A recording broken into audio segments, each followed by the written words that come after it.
What the is it chasing? Wait, a helicopter's in the sky. Dark. What are those three things right there? What is that? Record it. I am. You see him? What is it? Why are they flying in the dark too? What the? This is something. What the?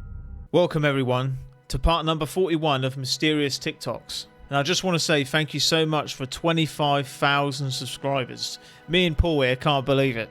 We didn't think we'd even get 1,000, to be honest. And the fact that we've got 25,000 humans following us, it is incredible. So thank you all so much. Me and Paul here got a great episode for you all today. And if you're watching this within the first hour of me uploading it, then like the video, because it will really help push the video out there into the algorithm and help reach other people who might want to see this content. Leave me a comment and I really hope you enjoy. So a lot of people have been sending me this video right here, and there's some weird stuff happening on the moon, let me tell you. In the last couple of weeks, people have been looking at them through telescopes and seeing the objects that are coming out of those craters. And yeah, I've seen probably 20 or 30 videos in the last couple of weeks of the same things. So I don't know what's happening there on the moon.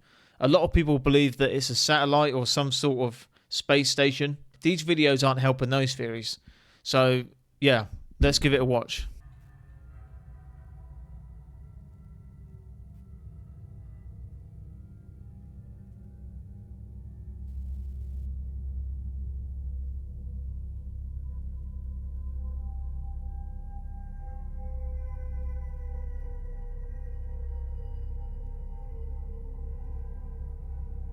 I mean, I can't figure out if that's a Tic Tac UFO. It looks more oval to me. But a lot of people are theorizing, saying that the moon, there's already beings there on the moon. Perhaps on the dark side of the moon. Or that's maybe why we haven't gone back. Maybe the people that landed on the moon saw some stuff that they weren't supposed to see. So maybe these beings that are inside the moon are coming down. You know, these orbs and stuff that are here are coming from the moon. We don't know. But anyway, leave me a comment down below what you think about that.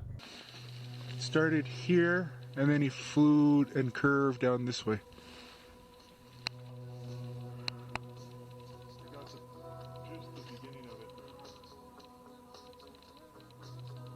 Oh, here's another one right here. You see him? Flying right over our heads. Pointing it right at him. And now he's turning. Ooh. Yeah. Flashed. Yeah, you see him? Yeah, it just flashed. I'm lasering or at him, and he's curving. See, I have seen that video before, but I had to show you again because this guy has balls of steel. He's literally lasering aliens, man. So if you see a UFO flying above your head, this guy's first instinct was to shine a laser at him. And if you got mateys like him driving him, and you get a laser in his eye, what do you think he's going to do, mate? You're going to be straight on that probing table. And we all know what happens. We saw it in South Park. It doesn't go well, does it? Just for example, you see that little V there in the sky? That's a flock of birds, right? It's a flock of birds, man! And something comes into shot here that has a really strange pattern of flight.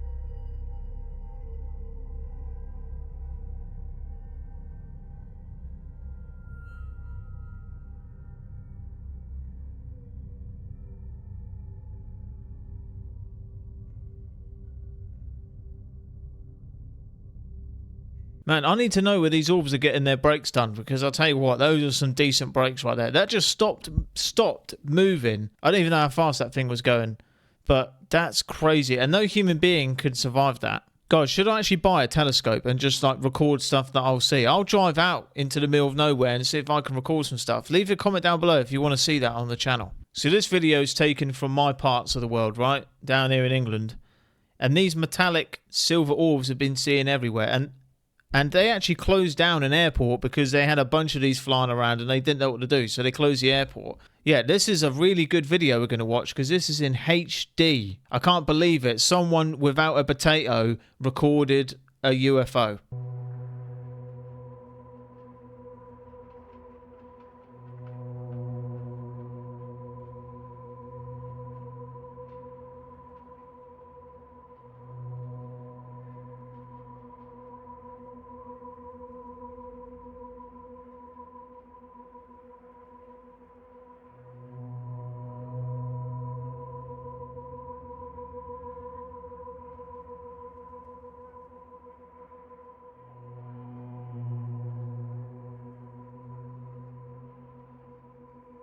For some reason, those silver orbs are they're spotted more often in England than anywhere else in the world. That's a strange fact. Yeah, it's good to see a nice HD video of a UFO, but I don't know. It's really hard to tell the size of these things as well. But yeah, leave me a comment what you think. Oh, yo, they opened it. That's me, as the only recorded civilian in U.S. history to have accidentally gained access to Area 51. And it all started 12 hours earlier when I was investigating a UFO sighting seen on the Las Vegas Strip. We're looking for aliens. Where do we go? You gotta go to Area 51. Area 51. Area 51. Aliens, Area 51. Should we enter Area 51? No, you'll be shot. Almost. So I got on the road and drove 3 hours straight into the Nevada desert towards Area 51. Oh my god. Oh god. Area 51. We're clearly getting closer and closer here. Approaching very slowly. Please, God, don't snipe us. I think we're being poked. Holy sh**. Look. They turned the lights on. Oh, fuck. Oh, yo, they opened it. They opened the f***ing gate. I think we're gonna get killed right now. They closed it. Yeah, that is fucking creepy. They were trying to bait us in to get shot. That guy was about 10 meters away from getting instant 5 stars. I'm going to say this. I had this idea the other day. If this channel, I know it's a long way away, and yeah, by all means, we all got to have hopes and dreams, don't we? But if this channel can reach 100,000 subscribers, do you want me and my twin brother to go out to Area 51? Because that's been me and my twin brother's dream since we were kids, and I thought it would be perfect for like a celebration milestone for this channel. Yeah, let me know down in the comments, because I would definitely be up for that. Me and my brother just get on a plane to Nevada, make a whole video out of it. So let me know down in the comment section below what you think about it. What the f*** is it chasing? Wait, a helicopter's in the sky. Dark. What is? What are those 3 things right Sean, there? what is that? Record it. I am. You see him? What is it? Why are they flying in the dark too? What the? This is something. What the? Look at those. Look at 3 of them. What is it? Keep recording it.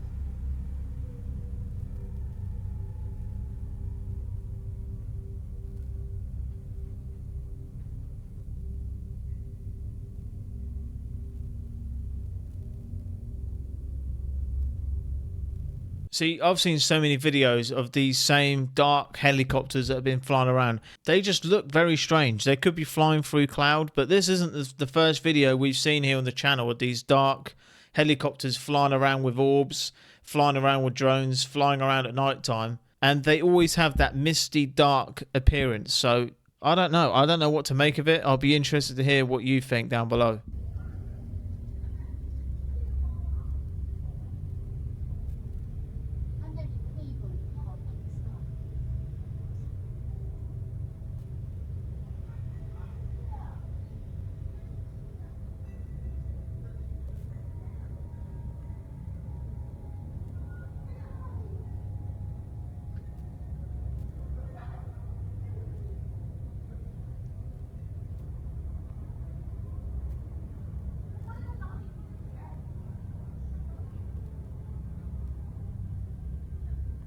Okay, I can definitely see that hiding in the clouds there. How can you explain that? And this is the 4th or 5th video I've seen of this same dark triangle that sits above the city. So it's always been seen in the same sort of area above this same city. So wherever it is likes that place. Half the stuff that probably happens up there in the clouds, we don't have a clue. So I really wanted to show you this interview. This is with a US Navy combat photographer that said he saw a giant square UFO come out of the water. And when he told his superiors, guess what happened? He got medically retired. So since then, he's gone out and he's travelled all around telling his story. The Navy deemed him as medically insane. I'm super interested to hear this story, so it's going to be a couple minutes. So we'll watch it and we'll talk about it at the end. And so I'm touching everything on the ship, and I walk over to the starboard side, which is the right side of the ship, and I just kind of look around. There's a kind of a metal gangplank that runs down the side of the ship, and I look over that way, and there's a UFO just finishing coming out of the water. And it goes about 40 feet above the water and just sits there. And this was not, and all I had ever heard about at this time in my life was flying saucers, round flying saucers, and these little orb things that every once in a while I saw on a special. I pretty much thought anybody who said they saw a UFO was crazy, because I grew up in a church and they said aliens don't exist, and that was, you know, part of, I don't know where they got that, because I've gone back to the Bible and tried to find it. So there's this, it wasn't round, it wasn't an orb, it was, what I saw was square. I mean, the ship itself, I'm pretty sure was a triangle, but I couldn't see the whole thing. But the side I saw was 40 to 50 yards high, larger than the Nimitz long. This is what I saw. It was about 300 yards to maybe a mile off the starboard side of the Nimitz up front. Part of it was obstructed by the tower of the Nimitz. And everybody I've talked to, they're like, well, expand on it. Tell me more. I can't tell you more. I stared at it for a half an hour. I mean, every sensation I ever had in my life went away. I just stared at it. I mean, what do you do when you see a block floating in the ocean? And underneath it, there was, the ocean was lit up, but there were not, it wasn't like there was these round light spots on it. It just was illuminated. I just stared at it. I don't know what else to say. Everybody, last night I got inundated by all these people thanking me for telling my story, and I'm like, well, my story's not a big deal. I stared at something for half an hour. I mean, it's a big deal, but it's not like I can't expand on it. You know, I didn't see little windows with little green men looking out it. It was solid. There were kind of pronounced lines down the ship. I do remember that. And the only reason I know it was a half hour because I actually referred back to the logbooks. I actually looked at the logbooks for the ship, and then when I went up to the tower a couple days later, I wanted to see who was in flight ops and found out that it was just the admiral, the captain, and the flight boss. But they were up there, which is 360 degrees class, so they saw it. I'm now convinced they knew it was there. But I just stared at it, and going back at it, I realized I stared at it for half an hour. It only took me about 5 minutes after this buzzing started to get up and look around and see it. We were actually on darkened ship for 41 minutes, and of course after it left, there was about another 5 minutes before they unlocked the watertight door and I went in. But I just stared at it. I mean, I was thinking something, but it's not like, I have a racy mind, you know, I'm thinking about, what are my kids doing? There's always 50 thoughts in my head. I have this job to do. That. My mind was blank. I mean, it was just totally blank. I was just sitting there looking at this thing floating above the Pacific Ocean off the starboard side of the most powerful, second most powerful, the Abraham at the time, just floating there. We weren't doing anything. Jets weren't being scrambled. We were just sitting there. The ship had almost stopped to a crawl. We were just sitting in the middle of the Pacific Ocean with this thing floating off the starboard side that was as big as us or larger. And I know I've said it, that's all I could do was look at it. And then towards the end, it kind of moved slightly, kind of almost like a turn, which is when I saw that there was an angle. And I want to say that it went up and disappeared because I think I saw it start to go up, but it was so fast that when I kind of noticed that upward motion, I looked up. And I'm a guy that's taken pictures of the SR-71 disappearing over the horizon. I did infrared imaging of it. I had spectral analysis, all this thing of this jet when it took off. That's a fast plane. You know, they say it goes Mach 3, it goes much faster. You can watch it go over the horizon like this. I couldn't watch this thing disappear. It was that fast. It was just there and gone. And the thing I remember the most is after looking up, I looked down at the water expecting this huge wake, you know, coming back to the Nimitz from whatever power, nothing. It was, the waves were doing, it was like nothing. There was no force down in the ocean, nothing displaced. I don't know about you guys, but I believe him because this guy just seemed like a normal guy, and he said, look, I just looked at it. He didn't say it was alien or anything. He just explained it to be a strange box floating above the water. And the background this guy has, you know, a military guy. It's so strange for him to just come out with this story. and ended up getting completely dismissed from the Navy. But he did. There was a statement that went out. So this is the statement on the situation. So in 1991, while on the USS Nimitz in the Pacific, Kevin Vere witnessed a massive, silent, square, triangular-shaped UFO hovering approximately 40 feet above the ocean. The object was estimated to be 40 to 50 yards in height and up to 1,000 yards in length. It had a metallic appearance with sharply defined edges and did not emit light or sound or disturb the surrounding water. He observed the object for about 30 minutes before it vanished. He says that after this that he was interrogated by military personnel and instructed to remain silent about the incident. Well, we could have guessed that was going to happen. When he tried to share the experience with those around him, he faced skepticism from his family and his religious community, which led to an involuntary psychiatric evaluation. He did not officially disclose the event to anyone for 23 years until he shared it in 2015. I felt betrayed by everyone, the government, the military, even the church. It wasn't a hallucination, it was real and it changed everything. He was a 4-0 eval rank, I don't know if I'm saying that right, which went down immediately to a 3-4 after reporting his encounter. This led to him getting retired. His previous rank allowed him to access the opportunities like photographing bush when he was in Japan and taking photos. Even of this encounter ruined his Navy career. I believe him, because what would be the point in him lying about something like that to ruin his entire career? He saw something in the ocean and he couldn't explain it. You know, he didn't say it was alien. He just said it was something floating in the water that he didn't understand. That to me is a believable story. But you have to let me know. Definitely leave me a comment what you think about Kevin's story, and if you want me to watch more on that.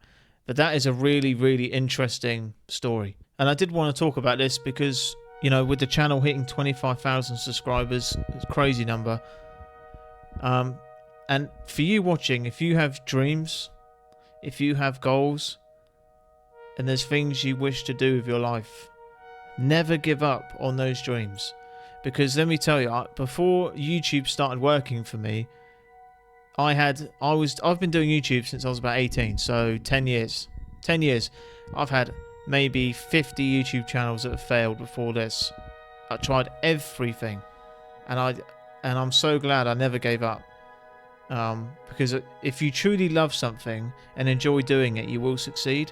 It just takes time, and failure is a part of the learning experience. You might not get it the first time. How horrible would it be to die? And I know this is morbid, but someone said this to me once and it always stuck with me. To die and for you to meet God and he says, this was the life that you could have had. This was the life I had planned for you, but you gave up. And you could see the life that you would have had if you just kept going and kept fighting, you know? So never forget that, because ambition isn't always having big dreams and saying, yeah, I want to be a millionaire and I want to drive this car and I want to have this house. And it's all about having a plan and sticking to that plan. And it will fail. It will fail. It's not about, you know, getting lucky in a crypto trade and becoming a millionaire overnight. I'll put all your money on red, see what happens. Consistency and letting go of that fear of failure and fear of what other people think and fear of what friends and family might think. Because let me tell you something, and this is true, and I haven't told many people this. When you tell people an idea, when you tell people what you want to do with your life, whether it's to be a YouTuber, to be an actor, to be a musician, whatever, people might laugh and say, oh, you'll never do it. But when you actually make it, those same people will not celebrate with you. They will not congratulate you. But they might come out and say, they'll still be negative, because if they can't visualize themselves doing something, they're going to try and stop you from doing it, because you are a threat to them, to their comfortable bubble. So don't try and impress people. Let go of that fear of failure. Let go of that fear of what other people think, because those people are just going to hold you back. So stick to what you want to do, and you will make it. That you can make your dream come true. You know, I'm not special. No one here is truly special. It's just consistency and having that dream, and you will reach it if you stick to it. So that's just, I just wanted to share that. And thank you all for helping me with this channel and you know, supporting me every single day, because you've made my dreams come true. So thank you all so much, and I'll see you tomorrow. See you then.